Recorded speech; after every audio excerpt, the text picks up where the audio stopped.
दोस्तों one piece का latest chapter number 1187 आ चुका है और भाई इस चैप्टर में कंफर्म हो चुका है कि सांजी के पास कॉन्कर हाकी आने वाली है। तो भाई जोरो का तो कंफर्म है, लेकिन यहाँ पे सांजी भी अभी फाइनली कंफर्म हो चुका है। और भाई जिस मोमेंट का हमको बहुत टाइम से वेट था वो मोमेंट भी फाइनली आ चुका है। मतलब ईमू और लूफी एक दूसरे के आमने सामने आ चुके हैं। तो ठीक है भाई, अपना चैप्टर अभी शुरू करते हैं। तो यहाँ पे चैप्टर का नाम होने वाला है हेड ऑफ कैलेमिटी। लेकिन चैप्टर के कवर पेज पे हम देखते हैं यहाँ पे रेजू को, जो कि भाई एक डक को बचा रही है और वो डक बिल्कुल सांजी जैसे लगता है और जो पीछे के डक है वो बिल्कुल जो विंसमॉक फैमिली है भाई उसके जैसे लगते हैं। लेकिन उसके बाद भाई जैसे कि लास्ट चैप्टर के एंड में हमने देखा था कि लूफी एक बहुत ही बढ़िया पंच रख के देता है ईमू को, तो वहीं से ये सीन शुरू होता है जहाँ पे भाई ईमू तो उड़ते हुए जा रहा है, लेकिन हम यहाँ पे लोकी का भी रिएक्शन देखते हैं और भाई यहाँ पे ईमू को बहुत ही बढ़िया पंच मिला है और भाई यहाँ पे ईमू के मुंह से खून भी निकल रहा है। और उसके बाद हम सीन देखते हैं जहाँ पे ईमू उड़ते हुए तो जा रहा है, लेकिन भाई वो उसी दौरान यहाँ पे उसके दोनों हाथों से एक फ्लेम को इग्नाइट करता है और भाई वो जो फ्लेम है वो बिल्कुल एक फेस की तरह लगती है, जैसे कि कोई डेविल हंस रहा हो। और भाई ऐसी ही चीज हमने पहले देख रखी है। तो भाई यहाँ पे उसके बाद ईमू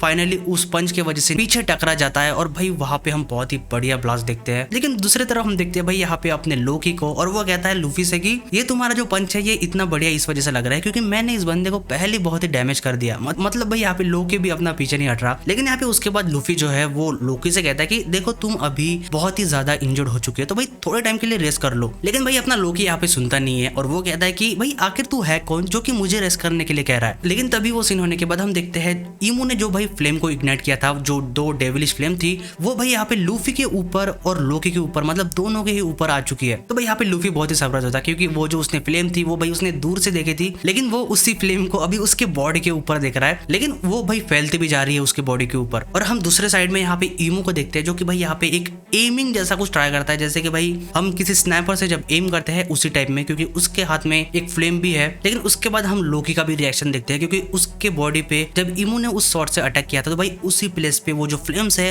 वो भाई आ चुकी है और भाई उसके बॉडी के ऊपर भी वो फ्लेम बहुत ही तेजी से बढ़ते जा रही है। लेकिन उसके बाद हम देखते हैं भाई ईमू को जो कि भाई अभी भी एम लगा रहा है और उसके बाद वो कहता है स्टिग्मा, जो कि इस अटैक का नाम है। लेकिन भाई तभी यहाँ पे लूफी भी इस सीन को देख रहा है और भाई यहाँ पे ईमू जो है वो फाइनली अटैक कर देता है और हम एक शॉट जैसा अटैक देखते हैं। लेकिन भाई वो ऐसा लगता है कि किसी ने भाई स्नाइपर अटैक किया हो, क्योंकि हम लोकी की बॉडी के ऊपर एक मार्किंग का निशान भी देखते हैं जो कि भाई फ्लेम की वजह से है, लेकिन वो भाई पियर्स होता है उसी मार्क से जहां पे वो फ्लेम्स थी और उसका भाई जो पिछला अटैक हुआ था शॉट की वजह से वहां पे ही। लेकिन ये सीन होने के बाद अपना सीन शिफ्ट होता है अपने बाकी स्ट्रॉ हार्ट की तरफ, मतलब ब्रुक के साइड पे, जहां पे भाई वो सब लोग अभी प्रिंसेस शूरी के पास आ चुके हैं। तो वहां पे अपने जिनबे, उसॉप, नामी, फ्रांकी ये सब लोग आ चुके हैं और भाई इन्होंने सब कुछ ट्राई कर लिया है, मतलब सब अटैक ट्राई कर लिया है और भाई ये बर्फ टूटने का नाम नहीं ले रही है, क्योंकि भाई ये जब तक नहीं टूटेगी तब तक राग्नेर इसको रिलीज नहीं करता। उसके बावजूद ये कभी भी नहीं टूटने वाली, मतलब किसी से भी नहीं, क्योंकि भाई ईमू के अटैक के बावजूद भी ये आइस ब्लॉक टूटा नहीं था। तो भाई ये तो बहुत दूर है। तो भाई ये सब लोग यहाँ पे यही डिस्कस करते हैं कि भाई ये आखिर टूट क्यों नहीं रहा है। तो भाई यहाँ पे अपना जो फ्रैंकी है वो भी कहता है कि क्या ये डायमंड से बना है। लेकिन उसके बाद नामी देखती है उस आइस ब्लॉक के अंदर और भाई वो सोचते हैं कि अगर ये आइस होता सच में तो वो अंदर की जो औरत है वो भाई अभी तक सफोकेट होके मर जाती। लेकिन भाई तभी उसके बाद हम सीन देखते हैं जहाँ पे अपना ब्रुक उस आइस को हाथ लगाता है और वो उसे हाथ लग कहता है कि ये सच में कोल्ड भी है जैसे कि आइस होता है। लेकिन दूसरी तरफ भाई फ्रैंकी भी उसे हाथ लगाता है और वो कहता है कि यार ये आइस जैसा नहीं लग रहा। लेकिन तभी उनके पीछे से यहाँ पे नामी चिल्लाते कि भाई तुम दोनों तो रह नहीं दो, क्योंकि एक तो भाई पूरा हड्डी है और दूसरा भाई लोहे का हाथ है, तो क्या ही इन दोनों को फील होगा। लेकिन तभी उसी दौरान यहाँ पे ये जो आइस ब्लॉक के पास सब लोग आ चुके हैं और भाई ईमो ने जो अटैक किया था लोकी के ऊपर, तो भाई उस अटैक की वजह से लोकी सीधा आ गिरता है इस आइस ब्लॉक के ऊपर। तो भाई तभी उसके बाद यहाँ पे नामी जो है वो ऊपर देखती है और उसके ऊपर वो देखती है कि भाई लोकी का जो हथौड़ा है वो भी गिर रहा है उनके ऊपर। तो भाई यहाँ पे सब लोग साइड में हट जाते हैं। लेकिन यहाँ पे जो भाई राग्नेर होता है वो उनके ऊपर नहीं गिरता, बल्कि यहाँ पे उस आइस ब्लॉक को लग के साइड में गिर जाता है। तो भाई उसके वजह से हमको पता है कि अभी क्या होने वाला है, क्योंकि उस आइस ब्लॉक को सिर्फ राग्नेर ही मेल्ट कर सकता था और भाई वही यहाँ पे होता है। और उसके बाद हम देखते हैं कि भाई आइस तो मेल्ट हो ही रहा है, लेकिन यहाँ पे राग्नेर भी अभी उसके स्क्विरल फॉर्म में आ चुका है और लोकी भाई नीचे पड़ा हुआ है। और भाई यहाँ पे वो आइस मेल्ट होने के बाद ब्रुक देखता है प्रिंसेस शूरी को, जो शायद भाई इसके बाद अभी बाहर आ जाएगी। लेकिन क्वेश्चन है कि क्या वो अपने नॉर्मल इमोशन के साथ रहेगी जैसे कि भाई पहले थी, या फिर वो फिर से ईमो के कंट्रोल में जाएगी। लेकिन भाई तभी उसके बाद अपना सीन शिफ्ट होता है लूफी के तरफ, जहाँ पे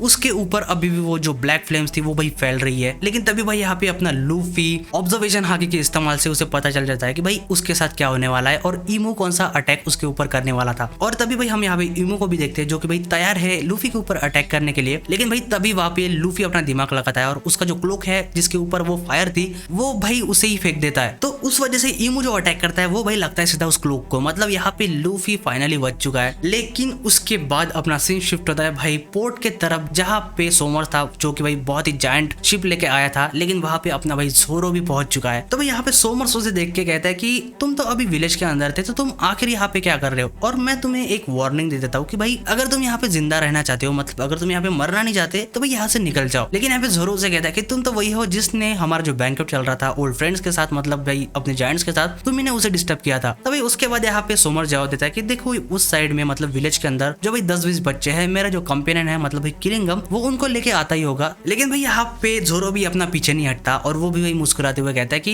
ये कितनी स्ट्रेंज और कोइंसिडेंस वाली बात है, मेरा भी जो कंपेनियन है मतलब भाई अपना सांजी, वो भी उसी विलेज में जा रहा है। लेकिन ये कहने के बाद भाई ज़ोरो सबसे इंपॉर्टेंट चीज कहता है, और भाई ये बहुत ही हाइप वाली चीज है। और ज़ोरो उसे कहता है कि क्या तुमने ये सोचा नहीं कभी कि अगर तुम्हारा जो कंपेनियन है मतलब भाई किलिंगम, वो कभी वापस ही ना आया तो भाई यहाँ पे ये सुन के सोमर थोड़ा हंसता है और वो कहता है कि आखिर तुम ऐसा क्यों कह रहे हो। लेकिन भाई अपना ज़ोरो जवाब देता है कि क्योंकि वो जो कमीना है मतलब तुम्हारा कंपेनियन, वो भाई वहीं पे खत्म होने वाला है, क्योंकि भाई अपना सांजी वहाँ पे है। तो भाई ऐसे मोमेंट बहुत ही कम आते हैं जहाँ पे ज़ोरो और सांजी एक दूसरे को हाइप करते हैं, लेकिन भाई उस वजह से भाई ये मोमेंट बहुत ही बढ़िया है। लेकिन भाई ये बातें सुनते ही सोमर सीधा ज़ोरो के ऊपर अटैक कर देता है और वो कहता है कि क्या बेवकूफ तुम्हें पता नहीं है कि हम अभी हमारे पावर के पीक पे है, क्योंकि भाई इनको ईमू ने पावर कर रखा है, उस वजह से भाई इनकी पावर थोड़ी बढ़ ही चुकी है और वो थोड़ा इमॉर्टल भी हो चुकी है। लेकिन भाई इनकी वीकनेस है कॉन्करर हाकी, जो कि ज़ोरो पजेस करता है। अब वो इतना फ्लुएंट नहीं है उसको इस्तेमाल करने में, लेकिन भाई वो इस फाइट के दौरान सीख ही जाएगा। लेकिन भाई तभी उसके बाद अपना सीन शिफ्ट होता है विलेज के अंदर, जहाँ पे सांजी भी आ चुका है और सांजी उस रेन गॉड को देखता है और वो सोचता है कि भाई यहाँ पे ये जो मॉन्स्टर है वो बच्चों को अगवा कर रहा है और यहाँ से भाग रहा है, जो कि सिचुएशन नंबर 1 है। लेकिन दूसरी सिचुएशन ये है कि भाई यहाँ पे जो बच्चों को लेके भाग रहा है, तो उस वजह से यहाँ पे उनकी जो मदर्स है, उनकी माँ है और वो बच्चे, वो भी भाई सबके सब रो रहे हैं। तो भाई सांजी इस चीज को नहीं सह सकता, लेकिन दूसरी तरफ वो जो मॉन्स्टर है वो भी भाई एक औरत है, तो सांजी उसे भी मार नहीं सकता। और भाई उसे ये भी पता है कि एल्बफ के जो वॉरियर है वो भाई उनके बच्चों को कभी भी जाने नहीं देंगे। लेकिन उसके बाद यहाँ पे हम कोलन और रिप्ले को रोते हुए देखते हैं और भाई यहाँ पे कोलन बेचारा फिर से कहता है कि मैं उस मॉन्स्टर के हाथ में फिर से लग चुका हूँ, भाई अब उस बच्चे की क्या ही गलती। लेकिन उसके बाद यहाँ पे सांजी कहता है कि तीसरी सिचुएशन ये है